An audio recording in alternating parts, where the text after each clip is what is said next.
Romanos capítulo 13. Todos los que tengan Biblia, úsenla, por favor.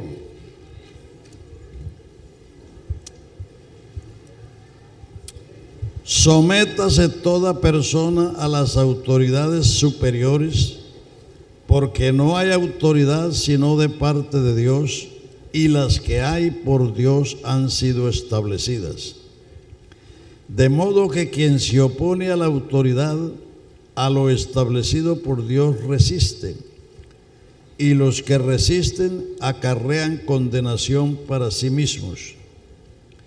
Porque los magistrados no están para infundir temor al que hace el bien, sino al malo. ¿Quieres no temer la autoridad? Haz lo bueno y tendrás alabanza de ella. Porque es servidor o ministro de Dios, como dicen otras versiones, ministro y servidor es lo mismo. Porque es servidor de Dios para tu bien. Pero si haces lo malo, tema, porque no en vano lleva la espada, pues es servidor de Dios, vengador para castigar al que hace lo malo. Por lo cual le es necesario estarle sujetos, no solamente por razón del castigo, sino también por causa de la conciencia. Pues por esto pagáis también los impuestos, porque son servidores de Dios que atienden continuamente a esto mismo. Pagad a todos lo que debéis, al que tributo, tributo, al que impuesto, impuesto, al que respeto, respeto, al que honra, honra. No debáis a nadie nada, sino amaros los unos a los otros, porque el que ama al prójimo ha cumplido la ley. Ahí está la estructura de la autoridad.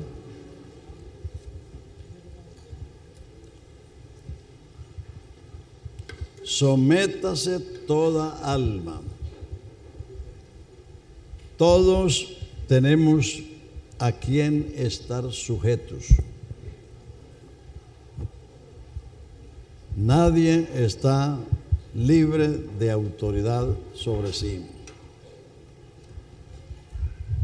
Sométase toda alma a las potestades o a las autoridades superiores, porque no hay autoridad sino de parte de Dios, y las que hay por Dios han sido establecidas. En el libro de Génesis están los orígenes o los principios. Entre una de las cosas del principio está el hogar.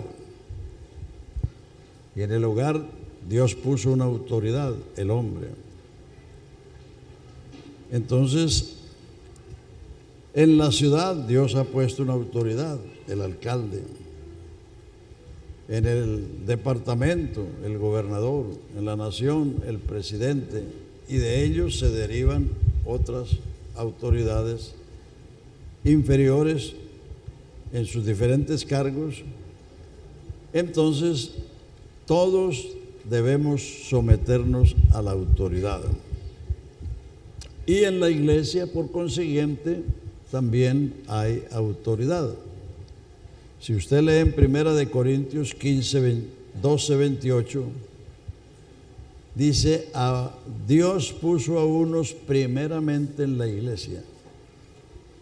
Primero apóstoles, luego profetas, lo tercero maestros. Ahí está el orden jerárquico en la iglesia. Búsquenlo, hermanos. Estos hermanos, Dios mío, ¿cómo es que quieren saberse la Biblia?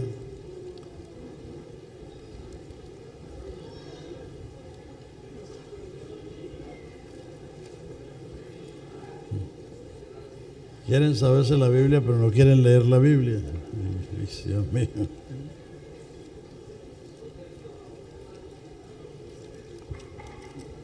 Doce 28. 27 dice, Vosotros pues sois el cuerpo de Cristo y miembros cada uno en particular. Y a unos puso Dios en la iglesia, primeramente apóstoles, luego profetas, lo tercero maestros, luego los que hacen milagros, después los que sanan, los que ayudan, los que administran. Vea dónde están los administradores, no están en primer lugar. Los que tienen don de lenguas, es decir, ahí hay un orden. Y luego hace las preguntas: ¿son todos apóstoles? Claro que no. ¿Son todos profetas? Claro que no. ¿Son todos maestros? Claro que no. Entonces, en todas partes en todas partes debemos reconocer la autoridad. Si estamos en el hogar, ahí hay una autoridad. Si estamos en la iglesia, ahí hay una autoridad. Si estamos en la ciudad, ahí hay una autoridad. Si estamos en el país, ahí hay una autoridad. Todas las autoridades dependen de Dios. Dios es la autoridad suprema.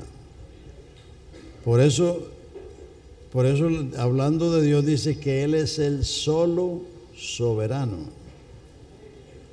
A veces los asambleístas están diciendo: no, es que la asamblea es soberana. ¿Qué cuento es soberana? Soberano es el que gobierna sin ayuda de nadie. ¿Será que la asamblea es soberana? No, Señor. Por eso dice: al solo soberano. Hay un solo soberano. Hay uno que gobierna, que manda, que hace, sin que nadie le ayude ni le diga por qué hace. Y Él es el que ha puesto esa estructura.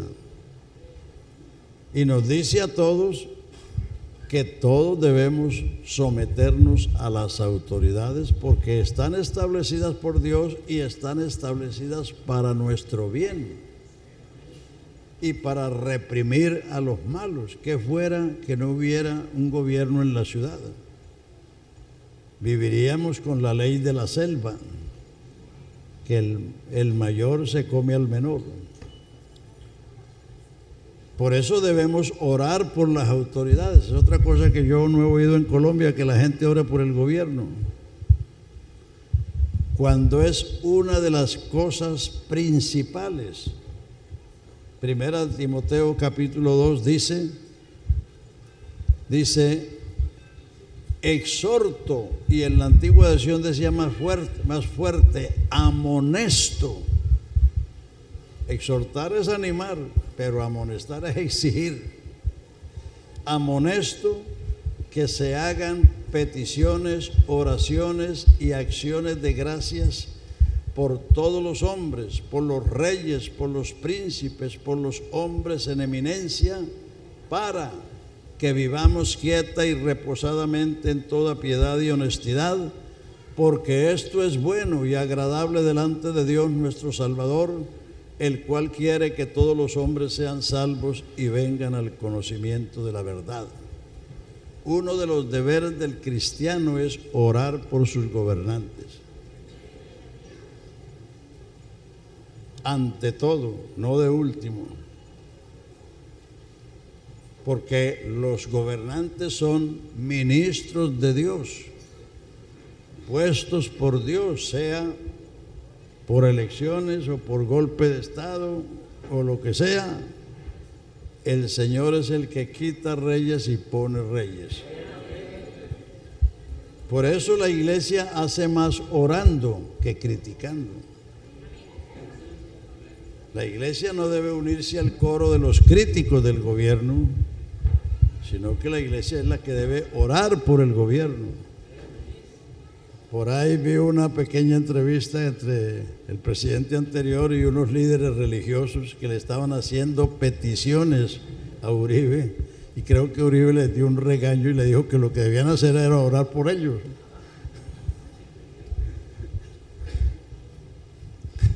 Sí, porque algunos buscan esas palancas es para beneficio propio. No. Nosotros todos los días oramos por el gobierno del país donde vivimos. Todos los días.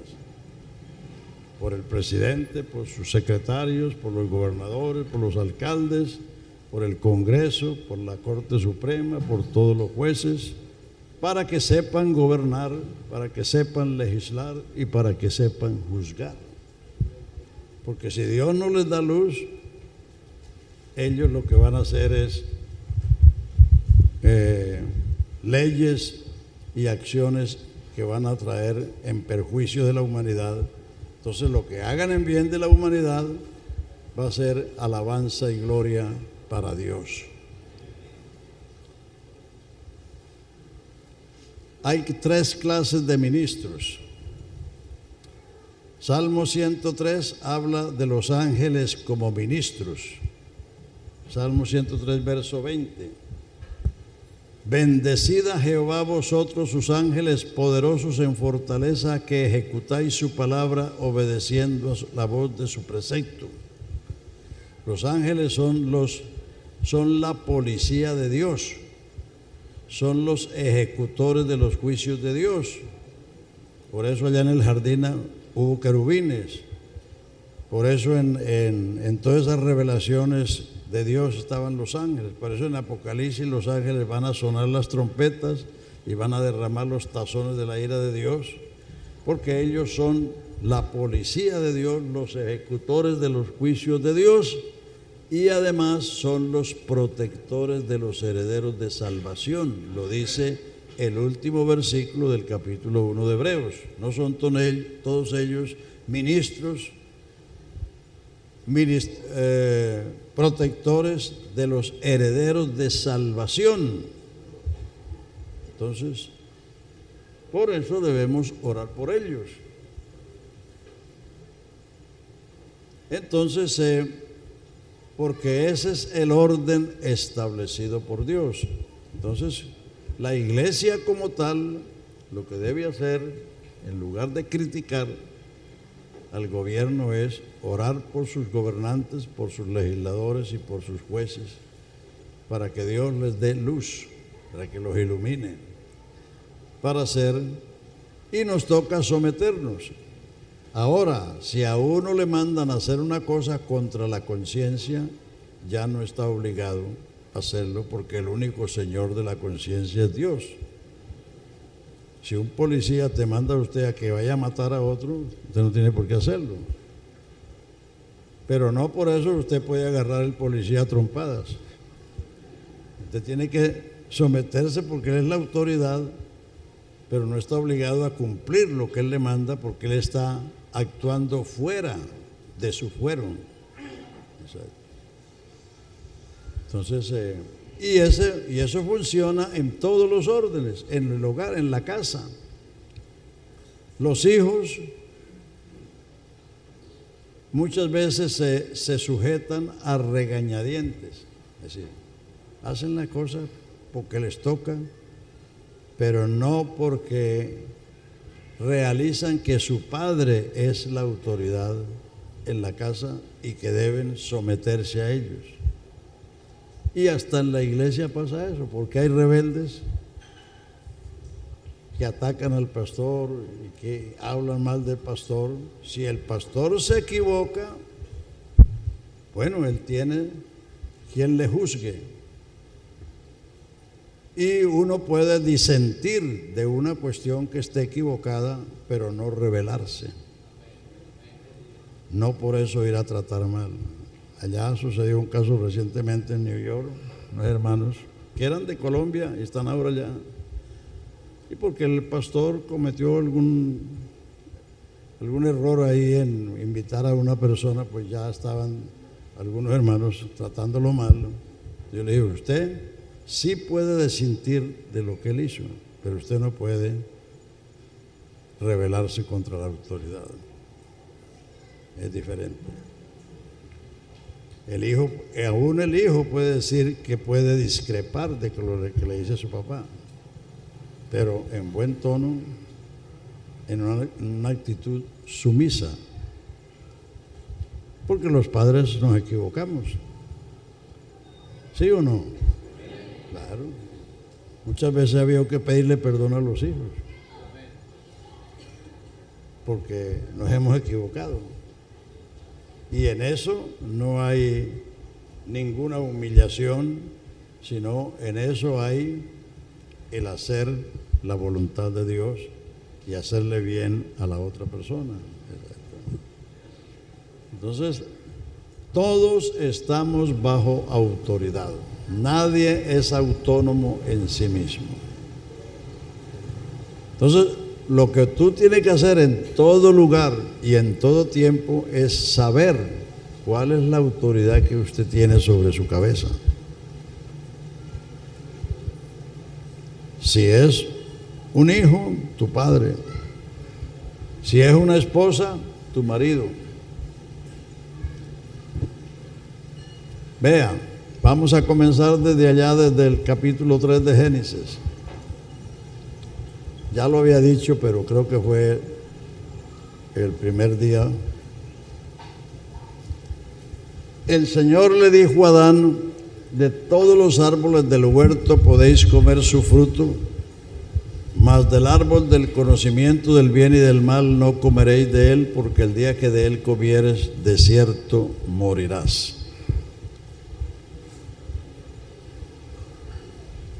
Siendo que Eva salió de la costilla de Adán y fue hecha como una ayuda idónea, Dios puso a Adán por cabeza de la mujer, y no solo por cabeza de la mujer. Adán era el príncipe de la creación.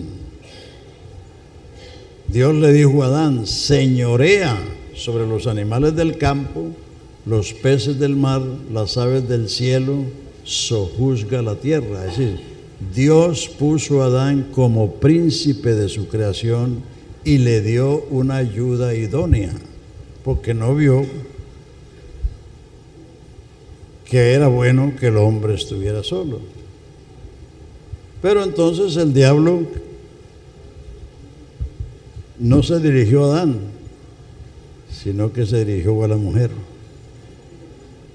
Era el animal más astuto entre todos los animales del campo, y se dirigió a Eva, y Eva no tuvo en cuenta que tenía una cabeza que estaba bajo autoridad, y ella tomó la decisión por sí misma.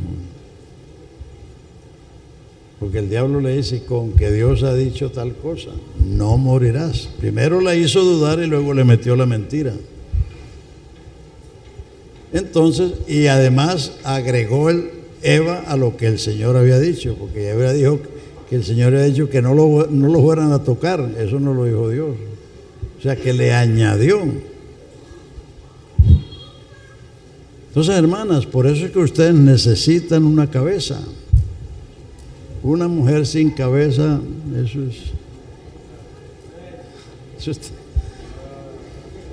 eso no es bien para ella ni para nadie.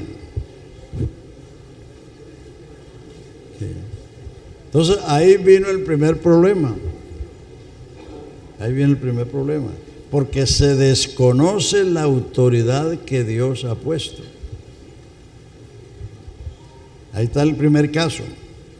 El segundo caso es el de Can con su padre. Cuando Noé salió del arca, ofreció sacrificio a Jehová, dio gracias a Dios por todo lo que había pasado. Noé plantó una viña, cogió el fruto de ella, hizo el vino y se embriagó.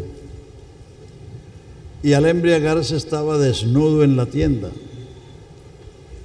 Entonces entró Can, el hijo menor, y en lugar de cubrirlo, en lugar de ver que era su padre, su autoridad, su señor, entonces fue a decírselo a los hermanos, prácticamente a burlarse de su padre porque había cometido un error. Cuando uno ve la maldición de Noé sobre su hijo, uno le parece eso gravísimo. Pero es que lo que el hijo hizo es gravísimo. porque él desconoció la autoridad y se burló de la autoridad. Y eso no lo puede hacer uno. Uno puede disentir de una autoridad que está equivocada, pero no puede ni rebelarse ni burlarse de ella. Entonces, por eso vino lo que vino, y todavía eso tiene consecuencias. Lo mismo pasó con María y Aarón, hermanos de Moisés. Moisés era el menor, María era la mayor y Moisés y Aarón el segundo. Entonces, siempre hay la tendencia familiar que el mayor quiere manejar al menor. Entonces, y eso es aceptable, que los hijos mayores influencien a los menores cuando lo están haciendo bien. Entonces, como Moisés se casó con una mujer cusita, no cosita,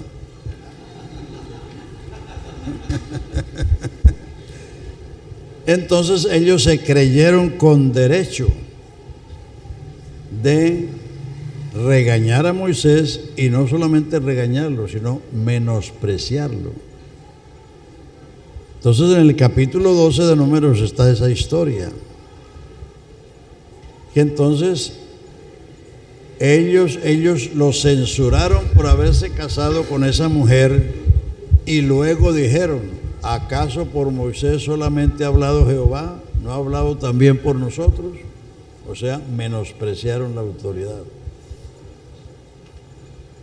Entonces el Señor vino al campamento y le dijo: bueno, salgan al campamento los tres.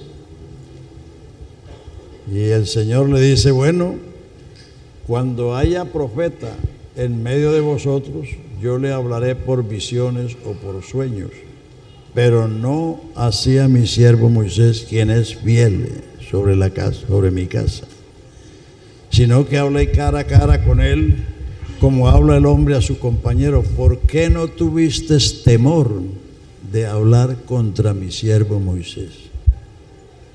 Y a María le salió la lepra en la frente. Y Moisés le rogó, pero dijo que tenía que estar 7 días fuera del campamento, leprosa. Eso es rebelión. Y eso era un caso familiar. O sea que no se puede mezclar la familia con la autoridad del Señor. Moisés era el menor, pero Moisés fue el que fue llamado y designado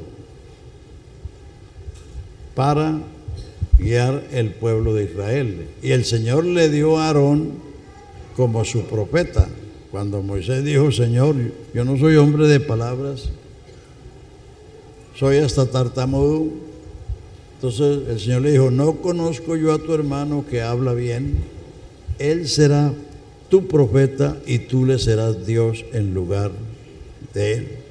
Tú le serás Dios, sí. O sea que Moisés decía las cosas, y a Aarón, que era el elocuente o el locuaz, entonces él transmitía las cosas.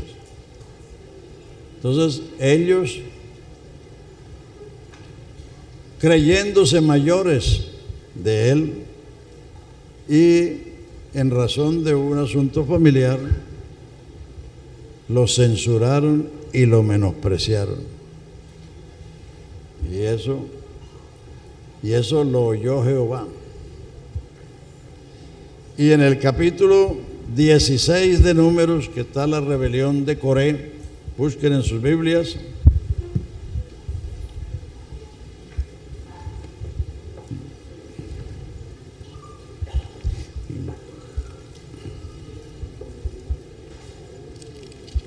Lo de María y Moisés está en el capítulo 12.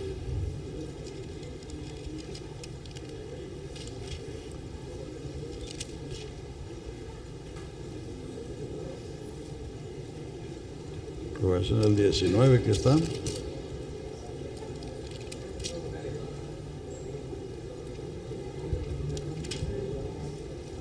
¿Dónde está la rebelión de Coré? 16. Sí, sí, claro.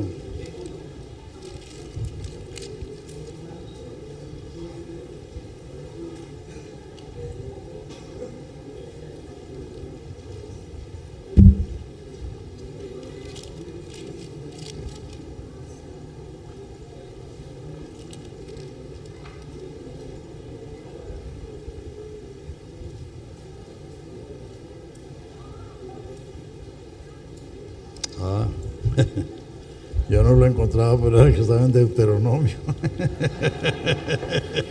Yo dije, ¿dónde está el versículo? ¿Dónde comienza? Coré, hijo de Izar, hijo de Coad, hijo de Leví, y Datán y Abiraán, hijos de Eliad, o hijo de Pelet, de los hijos de Rubén, tomaron gente y se levantaron contra Moisés con 250 varones de los hijos de Israel, principales de la congregación, de los del consejo, varones de renombre. Y se juntaron contra Moisés y Aarón y les dijeron: basta ya de vosotros. Ahí viene el menosprecio. Basta ya de vosotros, porque toda la congregación,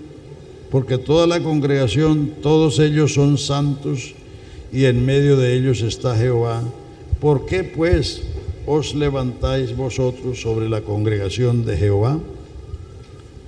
Cuando oyó esto, Moisés se postró sobre su rostro. Uno no se pone a pelear con los rebeldes.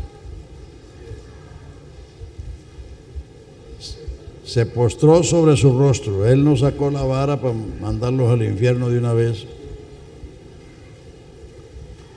Y se postró y habló Coré y todo su séquito, diciendo: mañana mostrará Jehová quién es suyo y quién es santo, y hará que se acerque a él al que él escogiere, él lo acercará así.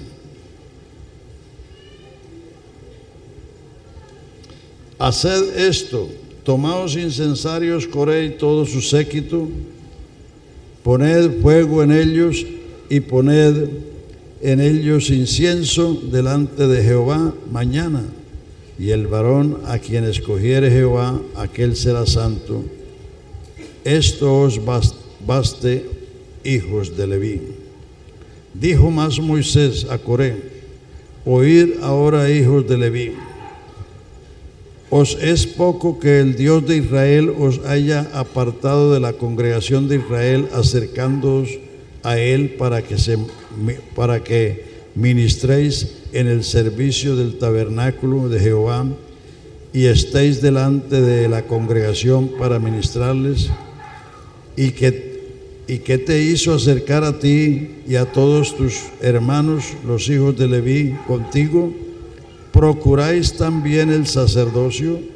Por tanto, tú y todo tu séquito sois los que os juntáis contra Jehová, pues Aarón, ¿quién es para que contra él murmuréis?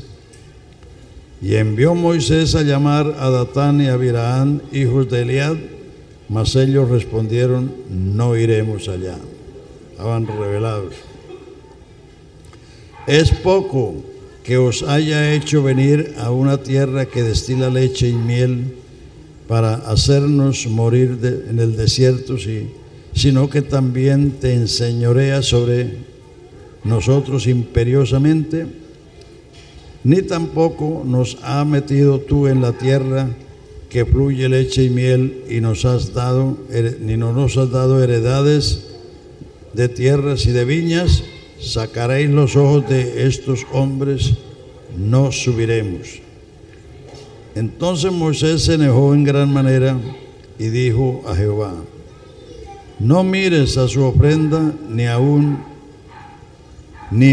un asno he tomado de ellos, ni a ninguno de ellos he hecho mal. Después dijo Moisés a Coré: tú y todo tu séquito, poneos mañana delante de Jehová, y tú ellos y Aarón. Y tomad cada uno su incensario y poner incienso en ellos, y acercaos delante de Jehová cada uno con su incensario, 250 incensarios, tú también y Aarón cada uno con su incensario. Y tomó cada uno su incensario y pusieron en ellos fuego y echaron en ellos incienso y se pusieron a la puerta del tabernáculo de reunión con Moisés y Aarón. Ya Coré había hecho juntar contra ellos toda la congregación a la puerta del tabernáculo de reunión. Entonces la gloria de Jehová apareció a toda la congregación. Y Jehová habló a Moisés y a Aarón diciendo, ahí viene lo que dice Dios, apartaos de esta congregación y los consumiré en un momento. Y ellos, o sea, Moisés y Aarón, se postraron sobre sus rostros y dijeron, Dios de los espíritus de toda carne, ¿no es un solo hombre el que pecó? ¿Por qué airarte contra toda la congregación? Entonces Jehová habló a Moisés diciendo, habla a la congregación y diles, apartaos de en derredor de la tienda de Coré y Datán y Abirahán. Entonces Moisés se levantó y fue a Datán y Abirahán, y a los ancianos de Israel fueron en pos de él. Y él habló a la congregación diciendo, apartaos ahora de las tiendas de estos hombres impíos, y no toquéis ninguna cosa suya, para que no perezcáis en todos sus pecados. Y se apartaron de las tiendas de Coré y de Datán y de Abirahán en derredor, y Datán y Abirahán salieron y se pusieron a las puertas de sus tiendas con sus mujeres, sus hijos y sus pequeñuelos.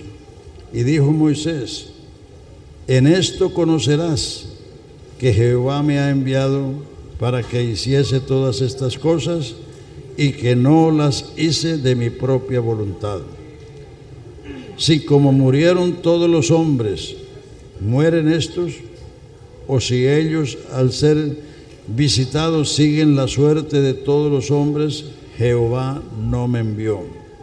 Mas si Jehová me envió, mas si Jehová hiciere algo nuevo, y la tierra abriere su boca y se los tragare a todos con sus cosas, y descendieren vivos al Seol, entonces conoceréis que estos hombres irritaron a Jehová.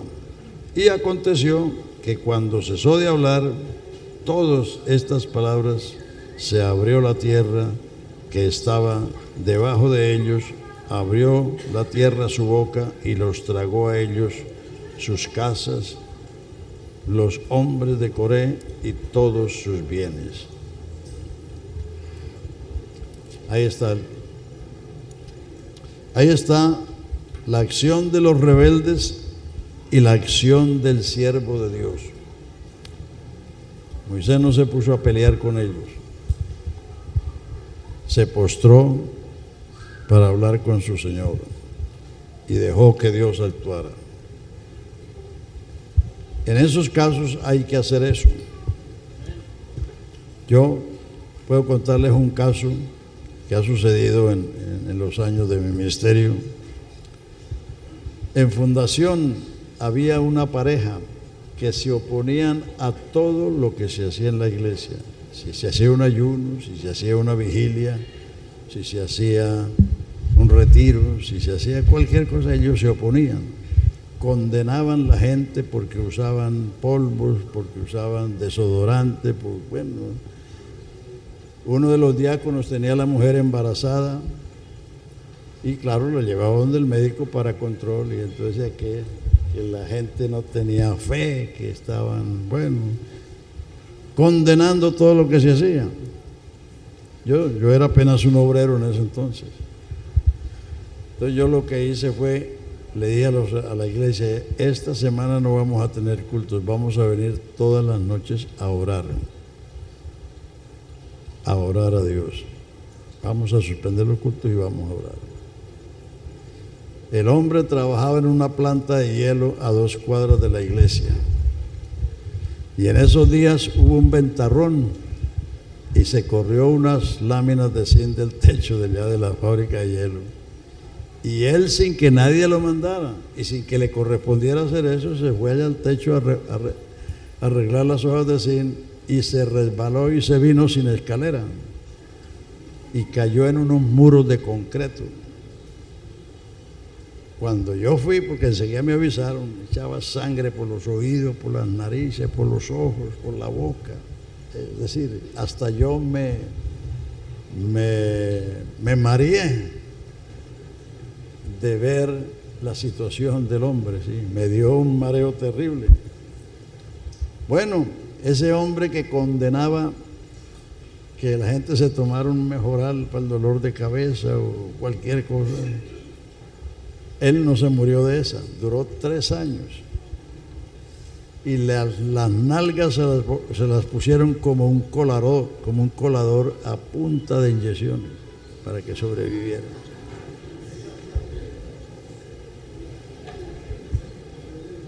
Y yo lo enterré, pero ya él con el tiempo reconoció el mal que estaba haciéndole a los demás. Y se reconcilió con el Señor y yo lo enterré, pero ya salvo, porque ya había pedido perdón. Pero una persona que le pasa eso no se levanta de esa se va.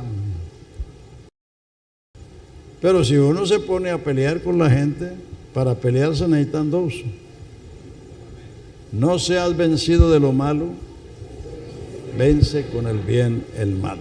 La única manera de vencer el mal es no respondiendo al mal.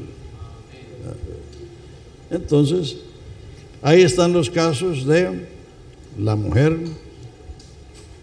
del hijo y del pueblo.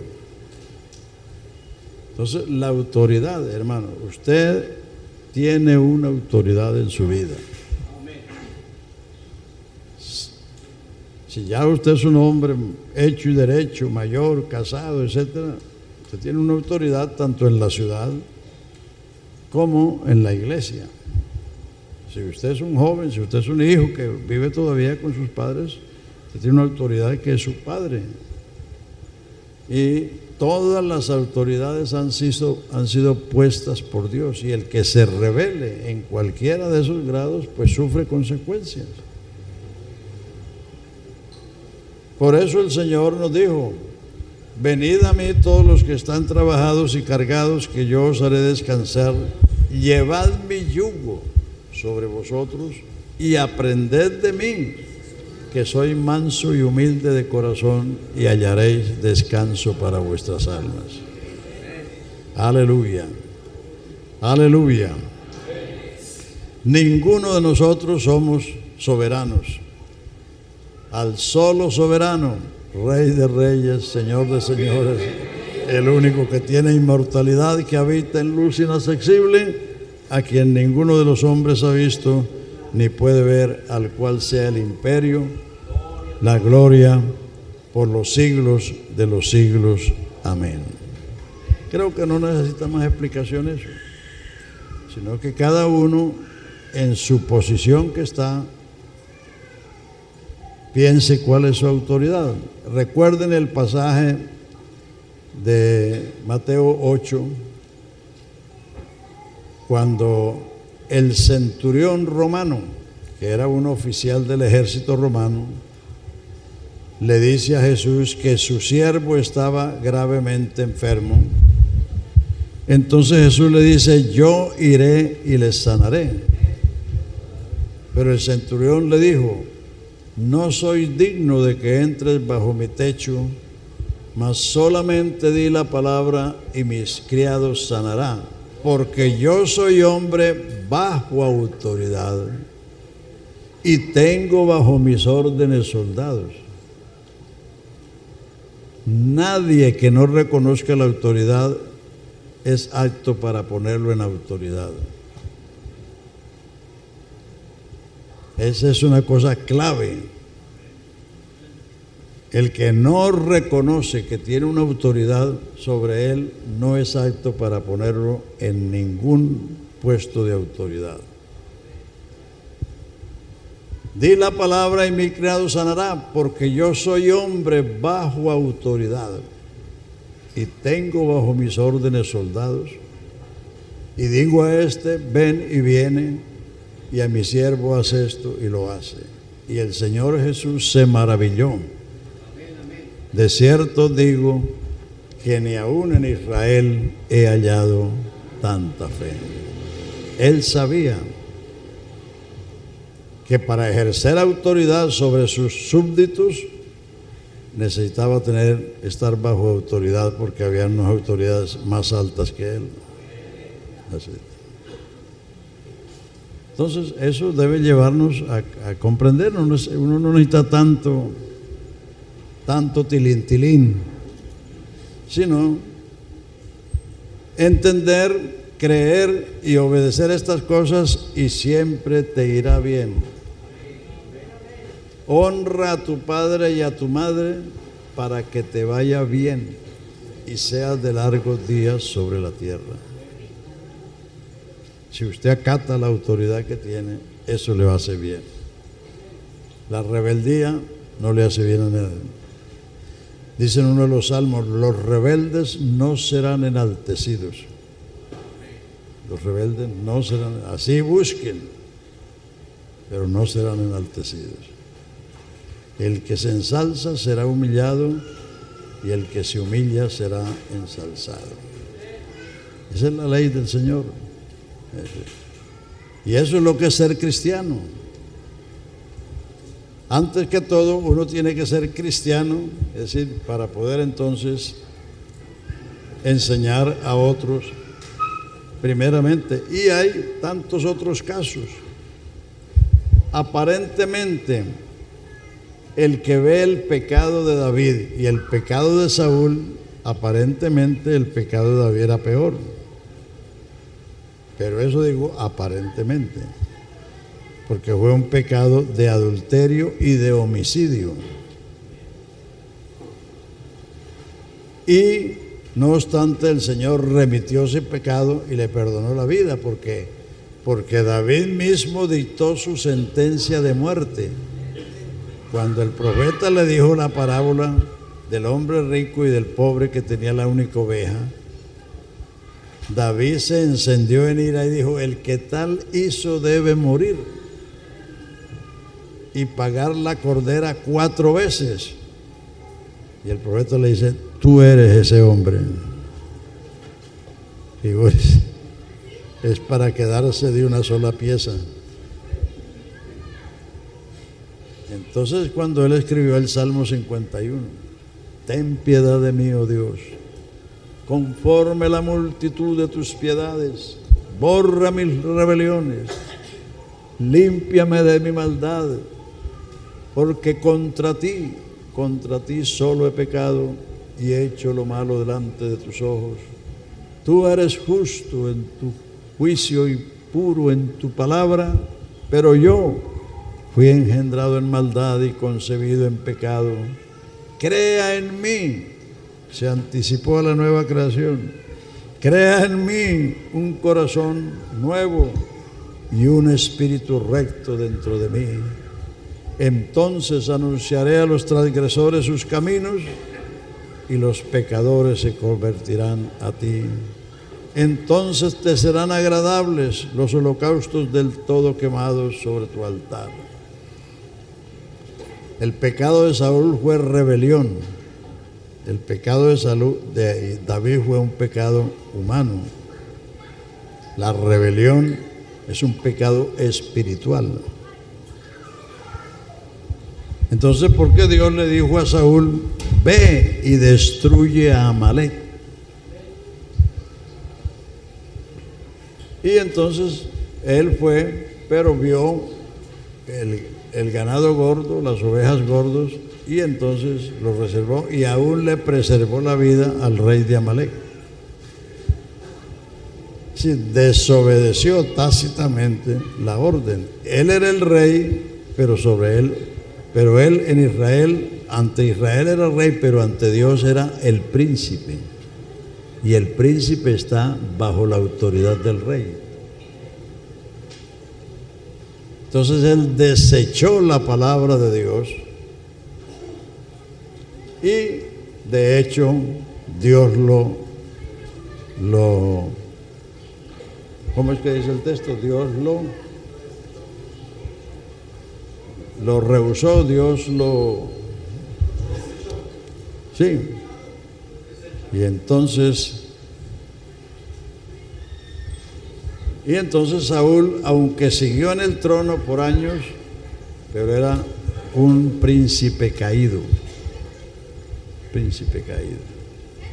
Y entonces la actitud de él fue perseguir y matar a David, porque ese era el que lo iba a sustituir. O sea que la rebelión se seguía, pero David no quiso, aunque el Señor se lo puso 2 veces ahí en la mano, no quiso matarlo, porque David dijo: ¿quién levantará la mano contra el ungido de Jehová y será inocente? Y aun cuando David le cortó la punta de la capa, dice que David se conmovió, se angustió. O sea, porque esa era la capa que estaba cubriendo al príncipe de Dios sobre la tierra. Por eso, como dice Judas, que que el ángel luchaba con el diablo por el cuerpo de Moisés, porque Dios le dijo a Moisés: sube al monte Nebo y morirás allá, pero él subió solo, a él lo enterró un ángel.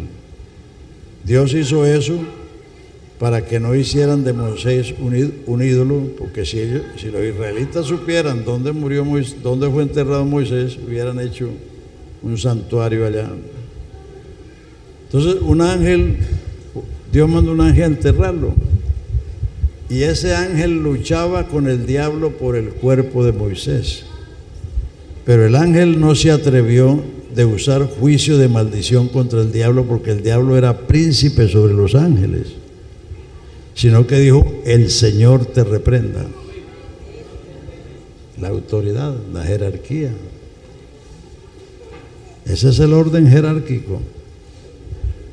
Primera de Pedro 3:21, el último versículo 22, dice: a él están sujetos ángeles y potestades. Hablando de Jesucristo, a él están sujetos ángeles y potestades, porque Jesucristo se sentó en el trono del universo sobre todo imperio, potencia, potestad, señorío, sobre todo nombre que se nombra en este siglo y también en el venidero, y sometió todas las cosas debajo de sus pies. Entonces, hermanos, si todas esas jerarquías poderosas que hay en los cielos están sujetas a Jesucristo, ¿cómo no nos conviene nosotros sujetarnos? O sea que cualquier síntoma de rebelión que tengamos debemos aplastarlo, no en otros sino en nosotros mismos, porque claro, a lo largo del camino pueden pasar cosas que instan a la persona a rebelarse, pero con rebelarse no va a ir a ninguna parte. Aleluya, aleluya. Si nos sometemos, como dice Pedro, someteos bajo la poderosa mano de Dios, para que Él os ensalce cuando fuere tiempo. La mano de Dios son los 5 ministerios: apóstoles, profetas, evangelistas, pastores y maestros. Sométase toda alma a las potestades superiores, y entonces usted va a estar seguro y confiado que así como usted obedece